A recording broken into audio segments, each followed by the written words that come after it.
Praise the lord. యేసునామ స్మరణ అనే ఉదయకాల కార్యక్రమానికి మీ అందరికీ ఆహ్వానం. ఈరోజు చక్కటి వాగ్దానం విందాం.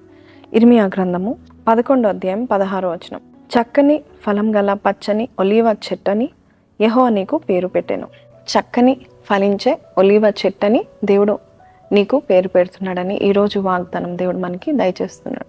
ఒలీవ చెట్టు అన్ని చెట్ల వంటిది కాదు, అది చాలా ఆశీర్వదించబడిన చెట్టు. పాతకాలంలో చరిత్రలో మనం చూస్తే ఒలీవ చెట్టు శాంతికి సూచన, ఆరోగ్యానికి సూచన, సంతానాభివృద్ధికి సూచన, అభిషేకానికి సూచన. ఈరోజు దేవుడు అంటున్నాడు, పచ్చని ఒలీవ చెట్టు అని నీ పేరు పెట్టబడుతుంది. ఇదేం పేరు అంటున్నారా? ఒలీవ చెట్టు గురించి మీరు తెలుసుకుంటే ఎంత ధన్యకరమైన పేరు అంటారు. సుమారు ఒలీవ చెట్టు అంట 20 తరాల వరకు ఫలాలను ఇస్తుందంట. ఒక్కది కాదు, 2 కాదు, 3 కాదు, 20 తరాల ఫలాన్ని ఇస్తూ ఉంటుంది. అంత మంచి ఫలభరితమైన చెట్టు అది. దేవుడు మీరు అంత ఫలభరితంగా ఉండాలని దేవుడు కోరుకుంటున్నాడు. అంతేకాదండి, ఒలీవ చెట్టు దాదాపు 2000 లేక 3-4 వేల సంవత్సరాల వరకు ఆయుష్ కలిగి ఉంటుంది. మరి గెత్సేమనే తోటలో యేసయ్య ఎక్కడైతే కొండ మీద ప్రార్థన చేశారో అక్కడ ఉన్న చెట్టు 2000 సంవత్సరాల నుండి ఉందని మరి చాలామంది జెరూసలేంకి వెళ్ళిన ప్రతి ఒక్కరూ ఆ చెట్టును చూసి, ఆ గెత్సేమనే తోటను చూసి వస్తూ ఉంటారు.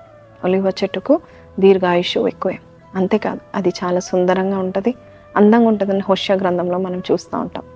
అలాగే అన్ని విషయాల్లో కూడా ఒలీవ చెట్టు పచ్చగా ఉంటుంది, ఎప్పుడు చూసినా పచ్చగా ఉంటుంది.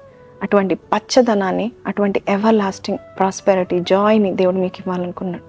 ఈరోజు బిజినెస్ బాగాలేదండి, లేక పోయిన సంవత్సరము నాకు ఎటువంటి ఫలం లేదండి అనడానికి వీల్లేదు. ఒలీవ చెట్టు వల్లే పచ్చగా ఎప్పుడు కలకల్లాడుతూ ఉండాలని దేవుడు కోరుకుంటున్నాడు. కాబట్టి దేవుడు ఈ వాక్యాన్ని మీకు ఇస్తూ ఉంటున్నాడు. మీరు ఒలీవ చెట్టు అని పేరు పెట్టబడతారు, నేను అలా నిన్ను పిలుస్తానని దేవుడు చెప్తా ఉంటున్నాడు. మనం ఎండిపోతూ, అంతేకాదు ఫలభరితము లేని సంవత్సరాలు ఎన్నో మనం చూసుండొచ్చు. అయితే ఈరోజు అంటున్నాడు, నేను నిన్ను ఒలీవ చెట్టుగా చూస్తున్నాను, ఒలీవ చెట్టు అని నేను నిన్ను పిలుస్తానని దేవుడు చెప్తున్నాడు. ఎంతో ధన్యకరమైన అభిషేకించబడిన ఈ ఒలీవ చెట్టుని మిమ్మల్ని చూసి దేవుడు ఒలీవ చెట్టు అని పేరు చెప్తా ఉంటున్నాడు. కాబట్టి ఈరోజు అన్ని ఆశీర్వాదాలు మీరు పొందుకోవాలని చూస్తున్నాడు.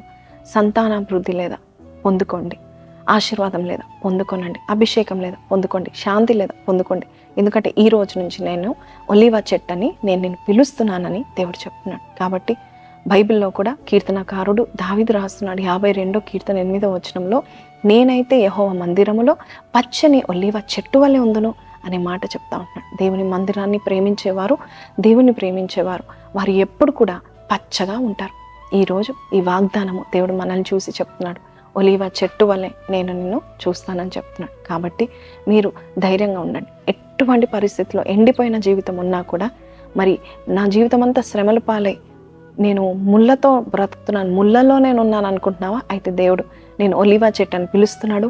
ధన్యకరమైన జీవితాన్ని దేవుడు మీకు దయచేస్తున్నాడు. ఒలీవ చెట్టు చాలా అదృష్టవంతమైన చెట్టు అని చెప్తా ఉంటారు. ఎందుకంటే దేవుని యొక్క అన్ని విధాల మరి ఆశీర్వాదం దానిలో. ఇంకోటి చెప్పనండి, ఒలీవ నూనె క్రొవ్వు లేని నూనె, బ్యాడ్ కొలెస్ట్రాల్ ఉండదు.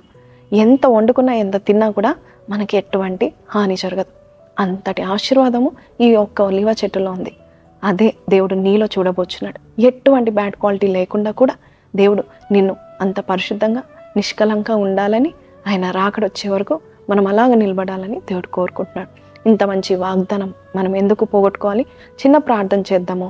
ప్రభా, నన్ను ఒలీవ చెట్టు వలె నన్ను చేయండి ప్రభా, ఫలభరితంగా చేయండి అని ప్రార్థన చేద్దామా? పరిశుద్ధుడా, మహోన్నతుడు తండ్రి, ఈరోజు మాకు ఇచ్చిన ఈ యొక్క వాగ్దానం బట్టి నీకు వందనాలు. పచ్చని ఒలీవ చెట్టు వలె మీరు ఉంటారని, నేను నిన్ను అలాగ పిలుస్తానని నువ్వు చెప్పబడిన ఈ వాగ్దానం బట్టి నీకు వందనాలు నాయనా. అయ్యా, నిజమైన ఆయన నిష్ఫలమైన జీవితం, నష్టం పోయిన జీవితం మేము ఇంతవరకు కల్లారా చూసాం. ఆనందం కోరి ముందుకు వెళ్తే దుఃఖమే వచ్చింది. అయితే నీవు ఈరోజు మమ్మల్ని చూసి, మా ప్రయాసం చూసి, మా యొక్క కష్టాలు, మా శ్రమలు, మా శాపాలు, పాపాలు చూసి ఒలీవ చెట్టు అని నేను పిలుస్తాను, ఫలభరితమైన చెట్టుగా నేను చేస్తానని చెప్పిన దేవా, నీకే వందనాలు నాయనా. ఎప్పుడు పచ్చగా ఉండి, ఎప్పుడూ ప్రభని యందు ఆనందించి నిన్ను మహిమపరిచే జీవితం మాకు దయచేస్తామని మరొక్కసారి సమయం నీకు అర్పిస్తూ ఈ యొక్క వాగ్దానం మేము సంపూర్తిగా, మనస్ఫూర్తిగా స్వీకరించి అడిగి వేడుకొంచున్నాము తండ్రి. ఆమెన్. ప్రైజ్ లార్డ్ అండి. విన్నాం కదండి, ఒలీవ చెట్టుకు అన్నీ ఎక్కువే, పచ్చదనం ఎక్కువే, అభిషేకం ఎక్కువే, ఆయుష్ ఎక్కువే. ఇవన్నీ దేవుడు మీకు ఇవ్వాలని కోరుతున్నారు. అయితే ఎవరైతే దేవునికి దగ్గరగా జీవిస్తారో అలాంటి వారు ఇలాగ ఉంటారంట. కాబట్టి ఈ వాగ్దానం మీరు ఎత్తిపట్టుకొని దినమెల్లా స్మరణ చేసుకోండి. ఇంతవరకు ఎవరికి షేర్ చేయకపోతే లైక్ చేయండి, షేర్ చేయండి, అలాగే సబ్స్క్రైబ్ చేయడం మర్చిపోకండి. అలాగే see you in the afternoon నుండి 12 గంటలకు మరొకసారి ప్రాక్టికల్ లైవ్ సర్వీస్ ద్వారా మనము కలుద్దాము. ప్రతి శుక్రవారం మధ్యాహ్న సమయంలో దేవుడు మనతో మాట్లాడుతున్నాడు. ఆ వాక్యం వినండి, వాగ్దానం పొందుకుంటారని నమ్ముచున్నాను. See you soon. Until then take care. Praise.